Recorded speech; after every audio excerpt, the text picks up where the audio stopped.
There will be time for you to read the instructions and questions, and you will have a chance to check your work. All the recordings will be played once only. The test is in 4 sections. At the end of the test, you will be given 10 minutes to transfer your answers to an answer sheet. Now turn to Section 1.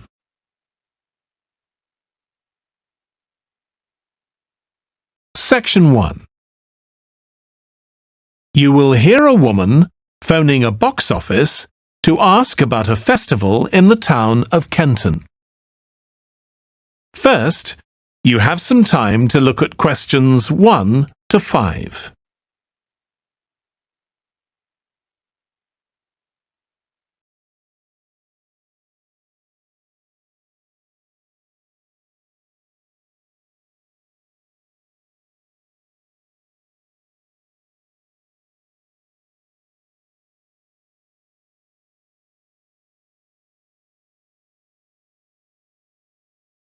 You will see that there is an example that has been done for you. On this occasion only, the conversation relating to this will be played first. Good morning, Kenton Festival box office. How can I help you? Oh, good morning. I'm coming to Kenton for a few days holiday next month, and a friend told me there's a festival. She gave me this number to find out about it. That's right. The festival begins on the 16th of May and goes on till the 19th. Oh, that's great. I'll be there from the 15th till the 19th. The festival starts on the 16th of May, so 16th has been written in the space. Now we shall begin. You should answer the questions as you listen, because you will not hear the recording a second time. Listen carefully and answer questions 1 to 5. Good morning, Kenton Festival box office. How can I help you? Oh, good morning. I'm coming to Kenton for a few days holiday next month, and a friend told me there's a festival. She gave me this number to find out about it. That's right. The festival begins on the 16th of May and goes on till the 19th. Oh, that's great. I'll be there from the 15th till the 19th. So, could you tell me the programme, please? Well, on the first day, there's the opening ceremony in the town centre. People start gathering around 2 o'clock to get a good place to see from, and the events will start at 2:45 and finish about 5:30. OK, thanks. I'll make sure I get there early to get a good spot. The festival will be officially opened by the mayor. He'll just speak for a few minutes, welcoming everyone to the festival. All the town councillors will be there, and, of course, lots of other people. Right. Then there'll be a performance by a band. Most years we have a children's choir, but this year the local army cadets offered to perform, and they're very good. Uh-huh. After that, a community group from the town will perform a play they've written themselves, just a short one. It's about Helen Tungate. I don't know if you've heard of her. I certainly have. She was a scientist years ago. That's right. She was born in Kenton exactly 100 years ago, so we're celebrating her centenary. I'm a biologist, so I've always been interested in her. I didn't realise she came from Kenton. Yes. Well, all that will take place in the afternoon, and later, as the sun sets, there'll be a firework display. You should go to the park to watch, as you'll get the best view from there. And the display takes place on the opposite side of the river. It's always one of the most popular events in the festival. Sounds great. Before you hear the rest of the conversation, You have some time to look at questions 6 to 10.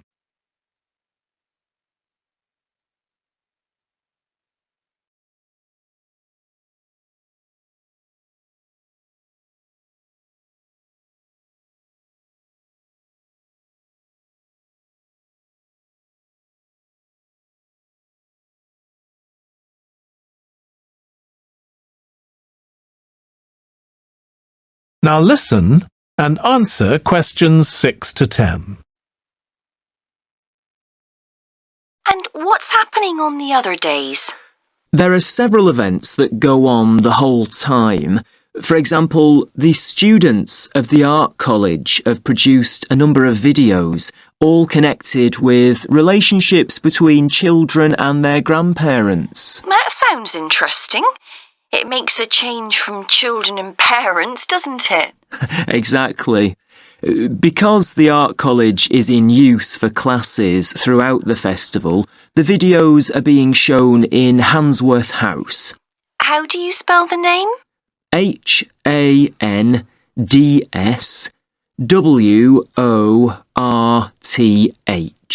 Handsworth House. It's close to the town hall. Right. Now, let me see, what else can I tell you about? Are there any displays of ballet dancing?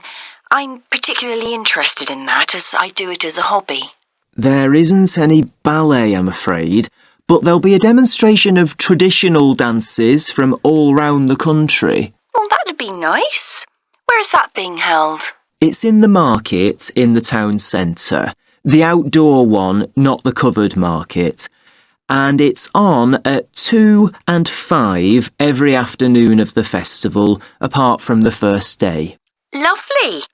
I'm interested in all kinds of dancing, so I'm sure I'll enjoy that. I'm sure you will. And I'd really like to go to some concerts, if there are any. Yes, there are several. 3 performed by professionals and 1 by local children. And where is it being held? It's in the library, which is in Park Street. On the 18th at 6:30 in the evening. I presume I'll need tickets for that. Yes, you can book online, or you can buy them when you arrive in Kenton, either at the festival box office or from any shops displaying our logo in the windows. Well, I think that'll keep me busy for the whole of my stay in Kenton. Thank you so much for all your help. You're welcome. I hope you enjoy your stay. Thank you. Goodbye. That is the end of section 1. You now have half a minute to check your answers.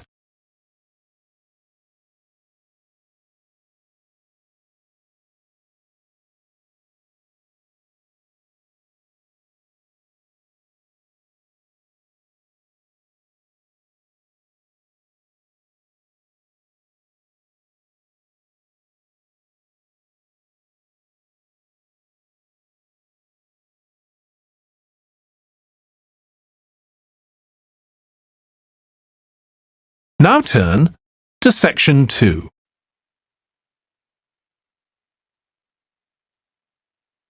Section 2. You will hear a man talking to a group of people about a tour of theatres in the city of Munich in Germany that he has arranged for them. First, you have some time to look at questions 11 to 15.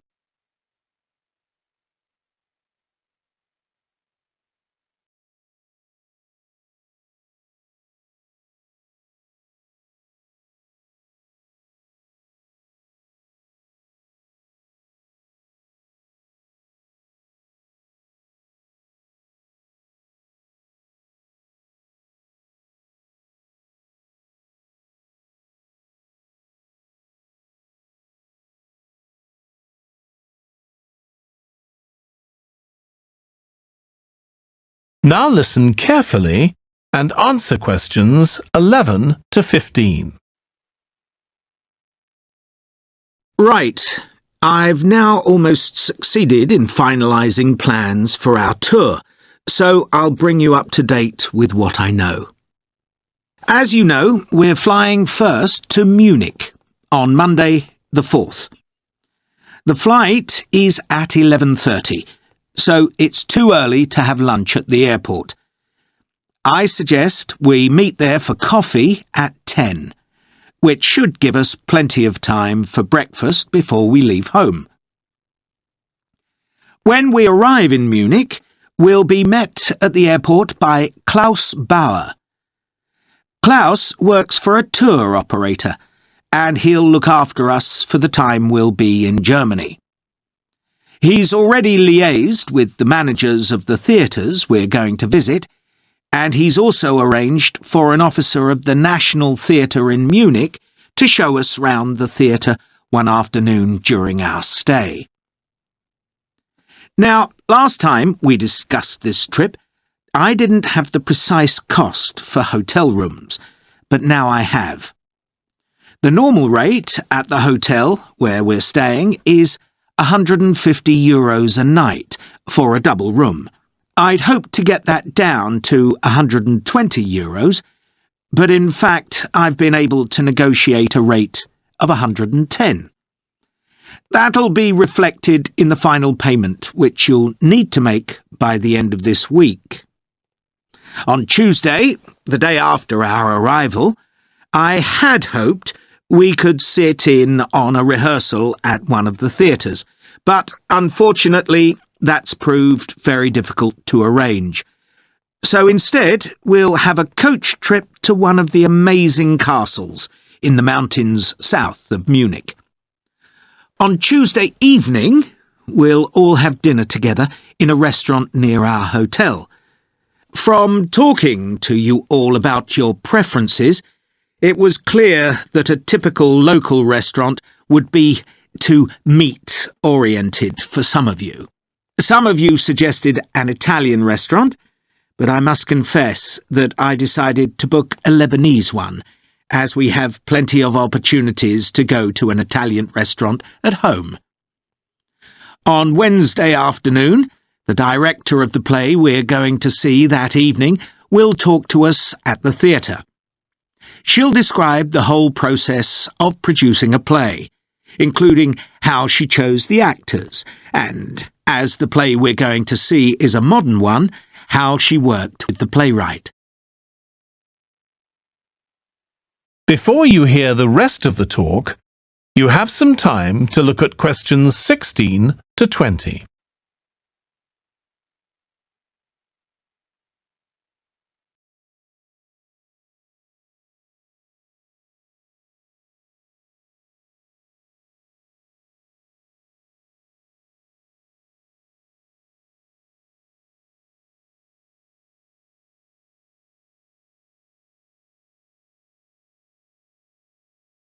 Now listen and answer questions 16 to 20. Right. Now I'd just like to make a few points about the plays we're going to see, partly because it might influence your choice of clothes to take with you. The play we're seeing on Wednesday evening is a modern one, and we're going to the premiere, so it'll be quite a dressy occasion, though of course you don't have to dress formally.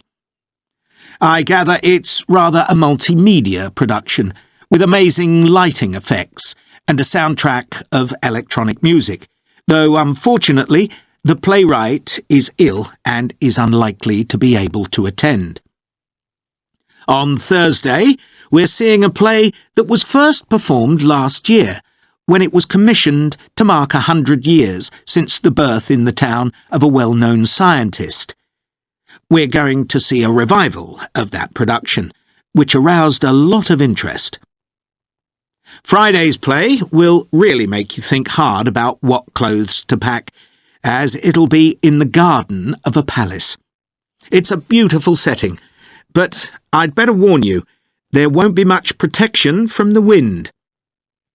On Saturday, we're going by coach to a theatre in another town, not far from Munich.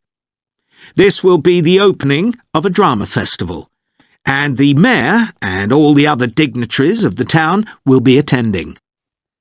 After the performance, the mayor is hosting a reception for all the audience, and there'll be a band playing traditional music of the region. And after having a day off on Sunday, our final play is on Monday, and it's in the stunning setting of the Old Town Hall, which dates back to the 14th century. The performance marks the 50 years that the lead actor has been on stage, and the play is the one where he made his first professional appearance all those years ago. And the day after that, we'll be flying back home. Now, have you got any questions before I move? That is the end of section 2. You now have half a minute to check your answers.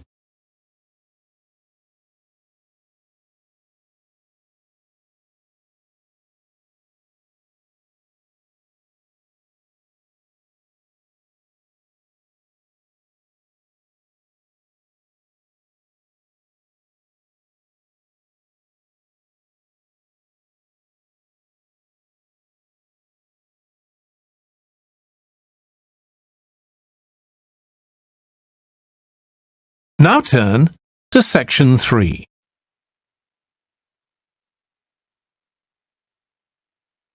Section 3.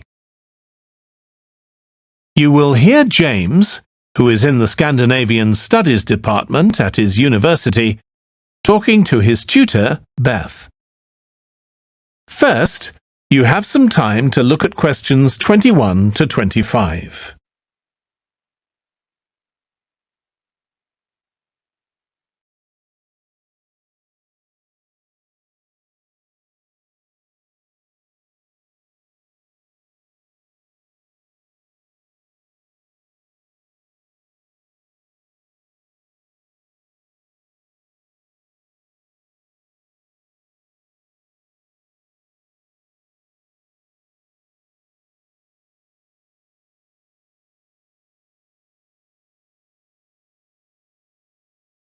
Now listen carefully and answer questions 21 to 25.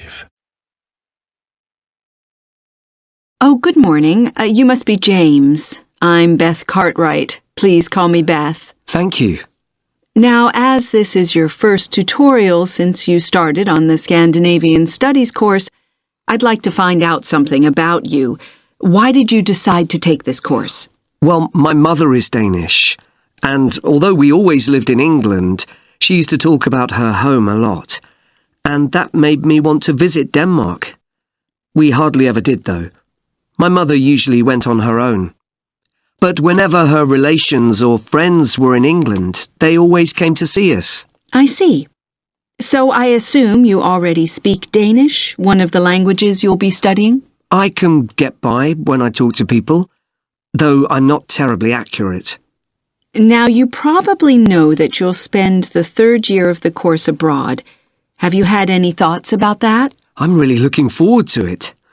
And although Denmark seems the obvious place to go because of my family connections, I'd love to spend the time in Iceland. Oh, I'm sure it can be arranged. Do you have any plans for when you graduate? A lot of students go on to take a master's degree. I think the 4 years of the undergraduate course will be enough for me. I'm interested in journalism, and I quite like the idea of moving to Scandinavia and writing for magazines. I'd find that more creative than translating, which I suppose most graduates do. Okay. Now, how are you finding the courses you're taking this term, James? Well, I'm really enjoying the one on Swedish cinema. That'll continue next term. But the one on Scandinavian literature that's running at the moment will be replaced by more specialized courses. Oh, and by the way, if you're interested in watching Danish television programs, there's going to be a course on that the term after next. That sounds good. Have you started thinking about the literature paper that you have to write in the next few weeks? Yes, my first choice would be to do something on the Icelandic sagas.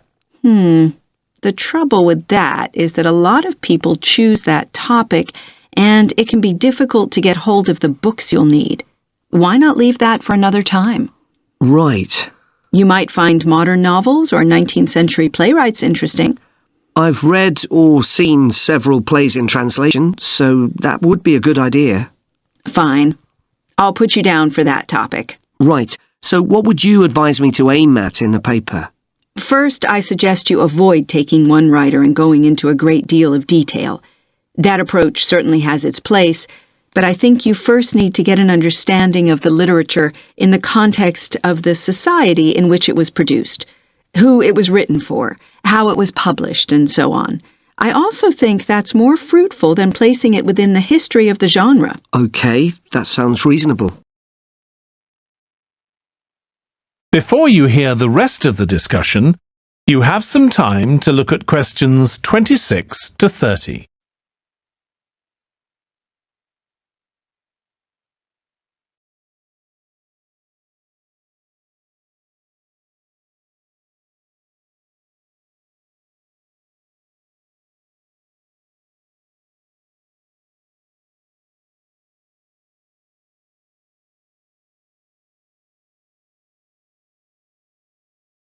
Now listen and answer questions 26 to 30.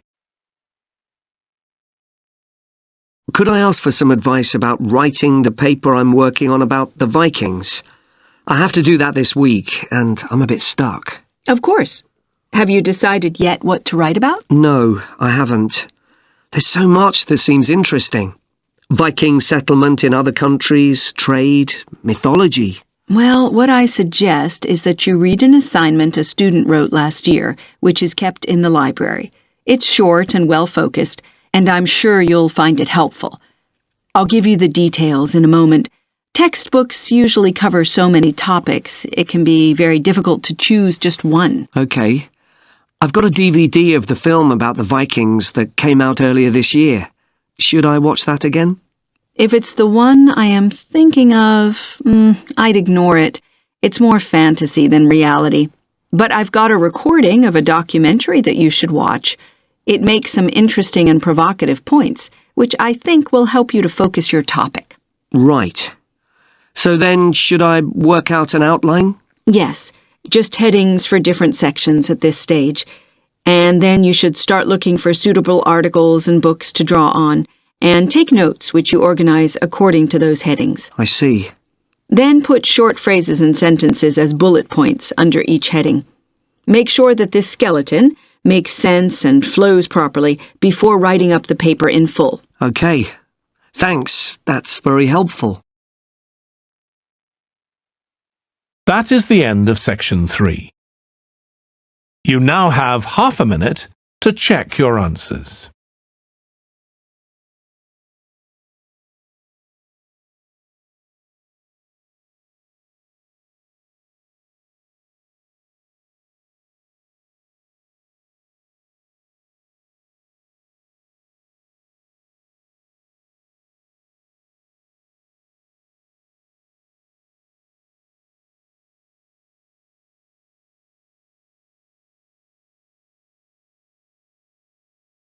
Now turn to section 4.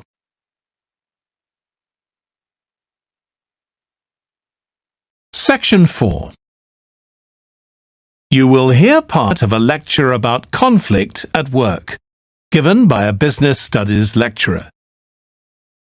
First, you have some time to look at questions 31 to 40.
Now listen carefully and answer questions 31 to 40. Over the years, attitudes towards workers have changed considerably. After all, there was a time when workers had no rights at all and laboured in appalling conditions. Conditions have improved a lot, but conflict in the workplace is still common, and human resources managers nowadays need to be able to deal with it when necessary. What is conflict in the workplace? Definitions vary, but I'm taking it to refer to a whole range of behaviours that the victim finds unacceptable, from minor, harmless arguments to, at the opposite extreme, physical violence. Much of this is covered by the term bullying, by which I mean one or more people behaving abusively or aggressively against another who is in a weaker position. Although all behaviour like this is a form of conflict, not all conflict can be described in these terms. As with all human behaviour, there are numerous reasons for it, but often it's caused by someone who feels the need to show their superiority over someone else, in order to feel that they aren't at the lowest level in a hierarchy or a group of people. In some cases, one person simply dislikes the other, on the basis that the personality of one is in some way incompatible with that of the other person. A general habit of optimism in one person could make them intolerant of a colleague who's constantly pessimistic. Not that that justifies treating them badly, of course. Some conflicts arise when people are more interested in promoting themselves and their team than in the company as a whole. These conflicts are called structural and could come about, for example, when a sales team believe they are the only people in the business who do any useful work and look down on behind-the-scenes administrators. Conflict obviously affects the individuals concerned. The situation is likely to be very stressful for victims, resulting in their absence from work, possibly for months. For the company, if no effort is made to deal with conflict, it can spiral out of control and even lead to the breakdown of the business.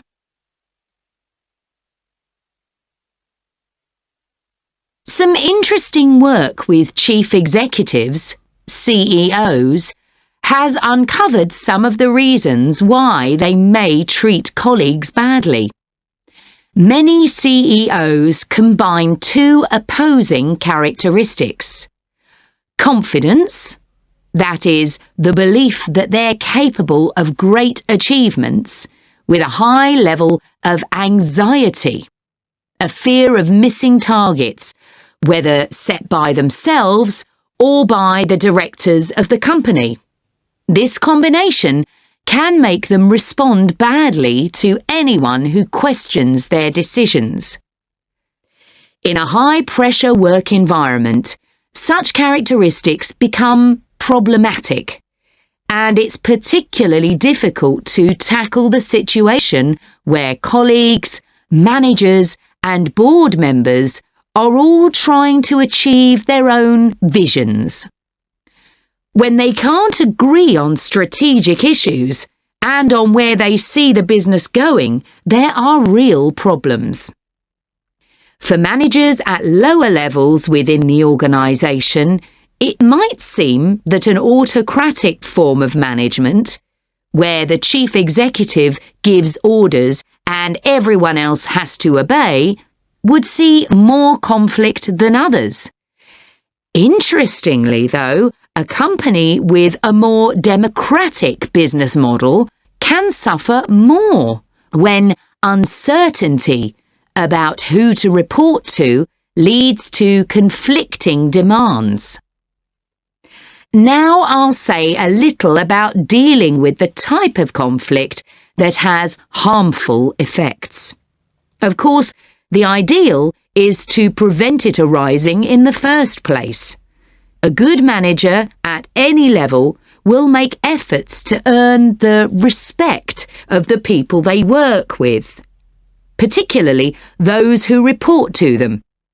That will involve politeness in all communications and treating them as equals who happen to have a different role within the organisation. Sometimes, of course, conflict does occur and can get out of hand. In such cases, the Human Resources Department often gets involved. However, if one of the parties in a conflict sees human resources as simply a mouthpiece for the chief executive, then an external mediator might be able to help. By talking to both sides and trying to find the truth of what's been happening, they can build a clear picture of the situation and give feedback that both sides will accept, precisely because they're independent. That is the end of section 4. You now have half a minute to check your answers.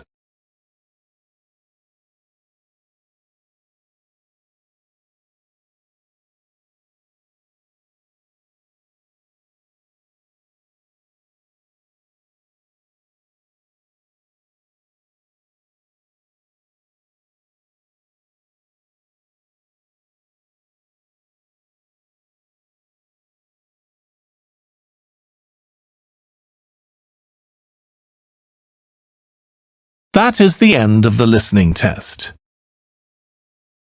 In the Ielts test, you would now have 10 minutes to transfer your answers to the answer sheet.